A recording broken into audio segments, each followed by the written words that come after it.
रहाने ते पाया पासे अनेकादशी विटोणी ऐसा धीर दे मना नारायणा विनवितो अंतरितो तुझा वास अनेका नाश कारणा ऐसा धीर दे मना नारायणा विनवितो तुका मने सेवटीचे वाटे साथ राखावे ऐसा धीर दे मना नारायणा विनवितो विठ्ठला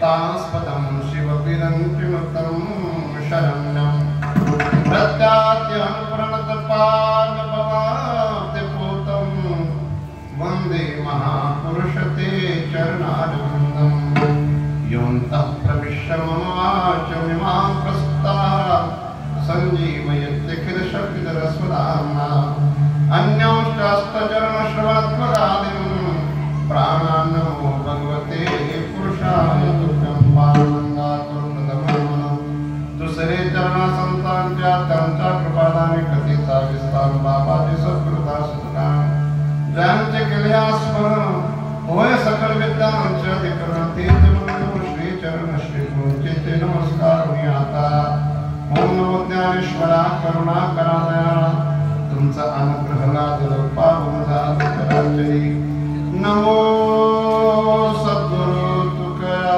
कागदीपा नमो सद्गुरु सच्चिदानंद रूपा नमो सद्गुरु भक्त कल्याण मूर्ते नमो सद्गुरु भास्करा पूर्ण कीर्त्याता नवरंग भूमिका कीर्तन्यो विभूती लोका टाळब्रह्म श्रोते देखा त्या माझे नमनंदवदन जिम्मे सदैवं भज सुंदरं नामानि कृष्णस्य मनोहराणि समस्त भक्तार्ति विनाशनानि गोविंद दामोदर माधवेति जिह्वेद सद्य मधुर प्रियात्मं सत्यं एतं त्वां परमं वदामि आगरणयता मधुराक्षराणि गोविंद दामोदर माधवेति त्वामेव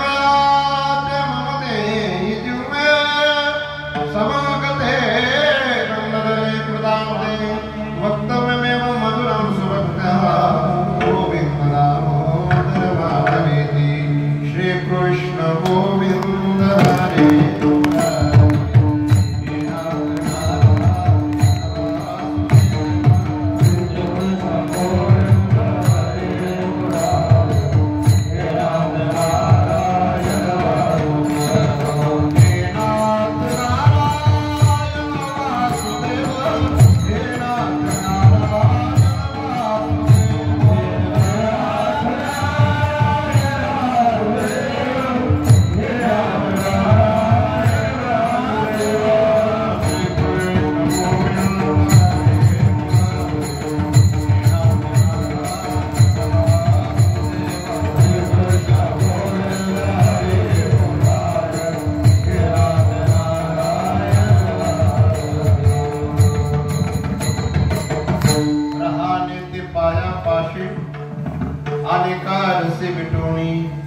ऐसा धीर दे मना नारायणा विनवितो अखिल कोटि ब्रह्मांड नायक अखिल गुण निदान कृपा करुणा वरुणालय भक्तवांच्या कल्पतरू भगवान श्री पांडुरंगाच्या चरणी सेवा समर्पित करण्याकरिता सकल संतांच्या चरणी गुरुदेवांच्या चरणी हे मोठ्या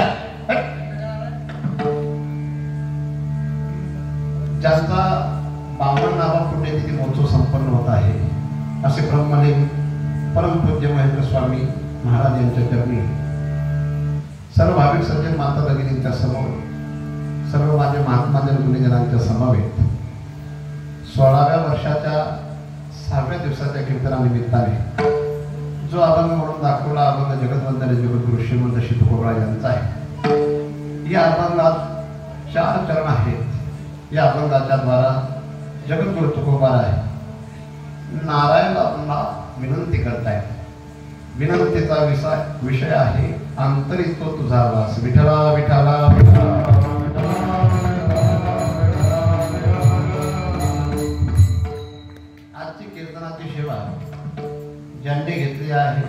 असे श्री दत्तू सज्जन पाटील व उमेश रामदास हा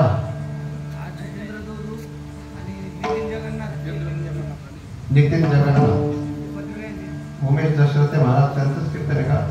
हो. आणि त्यांच्या नावा त्यांच्याकडे कोणते नाव आहेत पात्र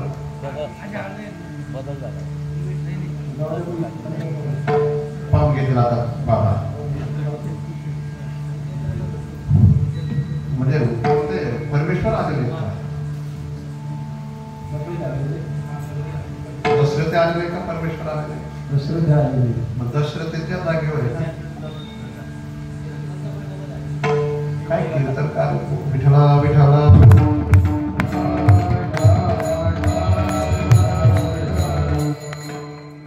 गोविंद बाबांच्या मार्गदर्शनाने हा महोत्सव संपन्न होत आहे आणि महापुरुषांचा पुण्यतिथी महोत्सव आहे. माझ्या आयुष्यात मी पहिलं कीर्तन कोणाच्या तरी जागेवर करतो, नाहीतर माझ्यापेक्षा ते कीर्तनकार लहान सुद्धा आहेत वयाने आणि आनंदीच्या मानाने सुद्धा लहान आहेत. पण एकदा गुरुदेव वैकुंठवासी मोठे बाबा माझं परसामनला कथा चालू होती, बाबा तिथं आले आणि माझं बाळगाला कीर्तन होतं. त्या दिवशी मोठे बाबा म्हणले होते की जनार्दन मी तुझ्या जागेवर कीर्तनाला जातो. मग तेव्हा मी विचार केला की आळंदी वारकरी शिक्षण संस्थेचे अध्यक्ष आणि ज्यांचं वय त्या काळात 93 वर्ष होतं असे महात्मा जर यदा कदाचित वारकरी संप्रदायाची सेवा म्हणून कीर्तनाला जात असतील, नाहीतर तुमच्या भागातले एक प्रसिद्ध मठाधिपती आहे बेलदार वाडीकर माऊली, त्यांनी पण एकदा मला सांगितलं होतं की महाराज तुम्ही माझ्या जागेवर कीर्तनाला जात. त्यांना म्हटलं मी वारकरी शिक्षण संस्थेमध्ये अभ्यास केला आहे परंतु असा कोणाच्या जागेवर जाण्यासाठी नाही. पण गोविंद बाबांचं माझं काही जुनं वेगळं नातं आहे आणि त्या नात्यापोटी या ठिकाणी येणं आहे.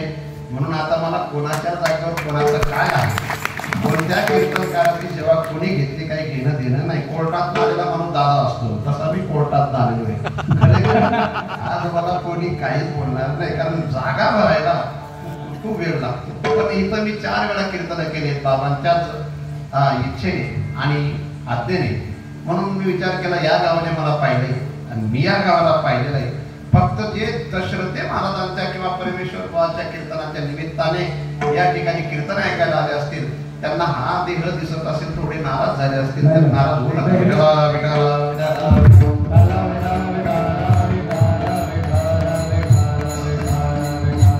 आम्ही तुमचंच नाव जाहीर करतो. गोविंद बाबांचं असं आहे त्यांचं वैयक्तिक माझ्यावर प्रेम. कुठेही त्यांचा मोठा महोत्सव असला की ते मला कीर्तनाला बोलत असतात.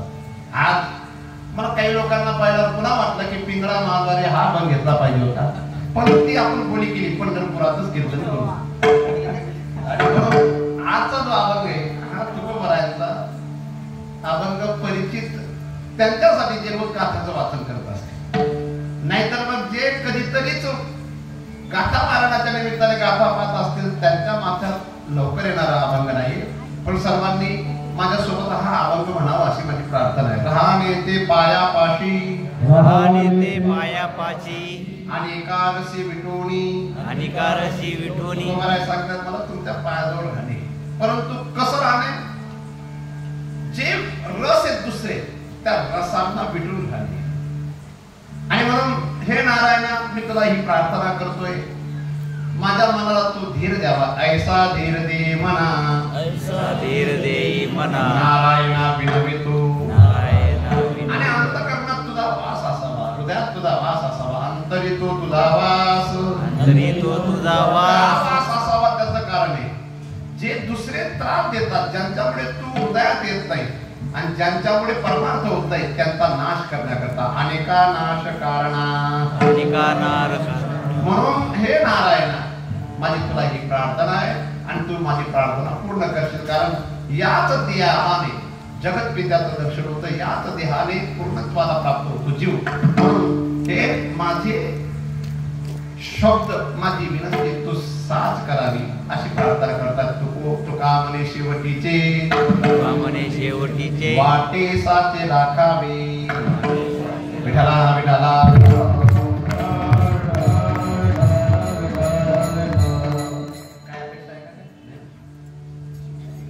पिंगळा म्हणायचा. वा वा वा. ते ग्रामपंचायत सदस्य पण आहे, माळकरी पण येतात. वा वा. कारण ज्यांच्याकडे जेवण येतात या गावात त्यांच्याकडे थोड्या माळा कमी दिसल्या, पण गाव सुंदर आहे. महेंद्र स्वामींच्या आशीर्वादाने असलेलं गाव आहे. आणि मला तुम्ही मगाशी जे सांगितलं खूप एक प्रभावी करणारं बाबांच्या अंतिम समयाचं दृश्य सांगितलं की ज्या शरीराला जीवात्म्याने सोडलेलं असतं त्या शरीराला घाम येत नाही, पण परमपूज्य महेंद्र स्वामींच्या अंत्यविधीच्या आधी जी ग्राम मिरवणूक निघाली होती त्यांच्या देहाची, त्यांच्या शरीराला घाम येत होता. यावरून लक्षात येतं की महात्मा अविनाशी असतात, देहाने नाही पण कशाने, जीव तत्वाने. तसं तर देह नाशवानच आहेत. देही नोस्मिन था देहे कौमार व्योमनम जरा तथा देहांतर प्राप्ती धीरस्तत्र न होयती. परंतु आत्मतत्वाने जर पाहिलं पण या अशा महापुरुषांचा देह सुद्धा अविनाशी असतो. विठाला विठाला.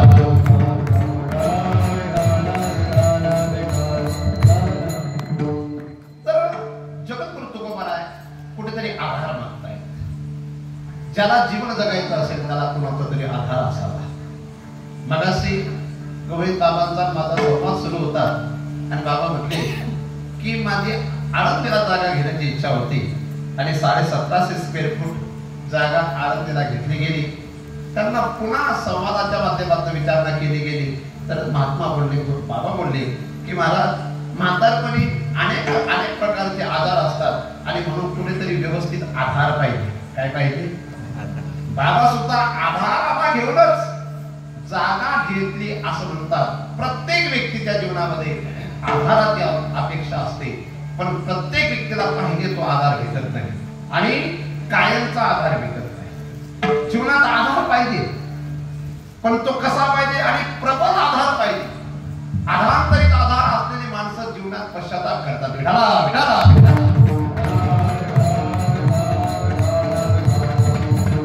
ज्याच्या जीवनात संतांचा आणि ईश्वराचा आधार असेल तो झोपडीत राहणारा का असेना आनंदित असतो, पण ज्याच्या जीवनामध्ये आधार नसेल तो कितीही संपन्न असला तरी तो स्वतःला अनाथच समजतो. रामायणातला विषय फार सुंदर आहे. बाबा भावार्थ रामायण सांगत असतात तुळशी रामायणामधला विषय.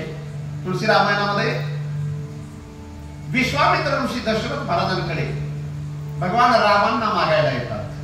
अनुज समेत देऊर गुणाथा, का पाहिजे तुम्हाला माझा राम का पाहिजे असं दशरथ महाराज जेव्हा विचारतात तेव्हा दशरथ महाराजांना विश्वामित्र सांगतात निश्चर पदमय हो सना.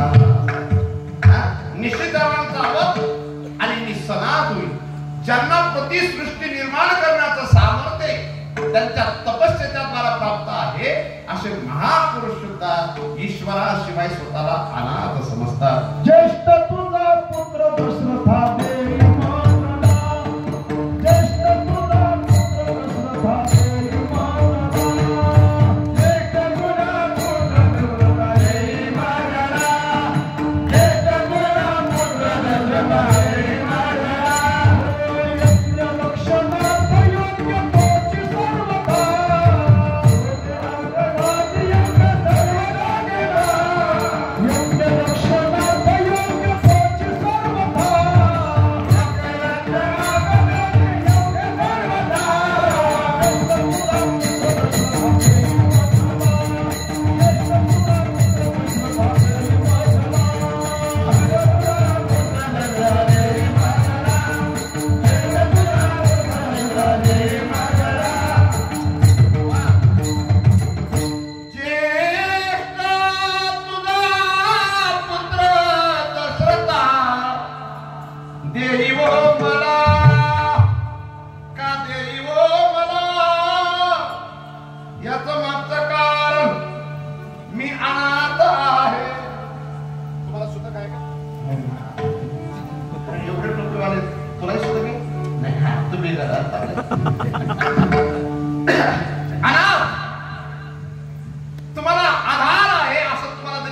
असेल, तुमच्या नावाचा 8-12 असेल, तुमच्या नावाचा 7-12 असेल, बरं का? किशोरप्पांचे मेवणे आणि पाहुणे, तुमच्याकडे पेट्रोल पंप असेल, तुमच्याकडे जवळपास 25-30 कोटीची प्रॉपर्टी असेल, पण सांगा बरं तुम्ही अनाथ आहेत का सनाथ आहेत? आपल्याला जे आपले वाटतात ते कुठपर्यंत आपले? जोवरी चढण